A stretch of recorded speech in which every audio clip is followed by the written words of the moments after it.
नरकाचा बंगला. रात्रीचे 2 वाजले होते. मोबाईलमध्ये अचानक एक मेसेज आला. मागे पाहू नकोस. समीर घाबरून उठून बसला. तो एकटा नव्हता. तो एका ओसाड जळालेल्या बंगल्यात अडकला होता. हा बंगला 30 वर्षांपूर्वी जाळण्यात आला होता. आत एक कुटुंब जिवंत जळालं होतं. लोक म्हणायचे, जे इथे रात्र घालवतात ते सकाळ पाहत नाहीत. समीरने पायऱ्यांवर पाऊल टाकलं. चक चक. पाठीमागून हाडं वळण्याचा आवाज आला. भिंतींवर लटकलेले मृतदेह हलू लागले. डोळे नसलेले चेहरे त्याच्याकडे पाहत होते.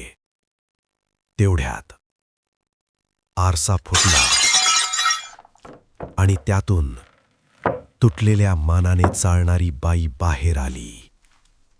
तू आमच्या सोबत राहणार आहेस. नरक उघडतो. जमिनीखालून हात बाहेर आले.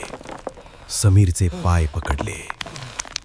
छतावरून रक्त टपकत होतं आणि प्रत्येक थेंबात माणसाचं किंचाळणं ऐकू येत होतं. अचानक लाईट पेटला.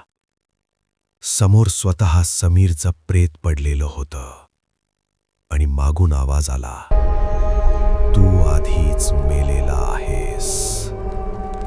सकाळ झाली. बंगला बंद होता, पण बाहेर नवीन नाव लिहिलेलं होतं.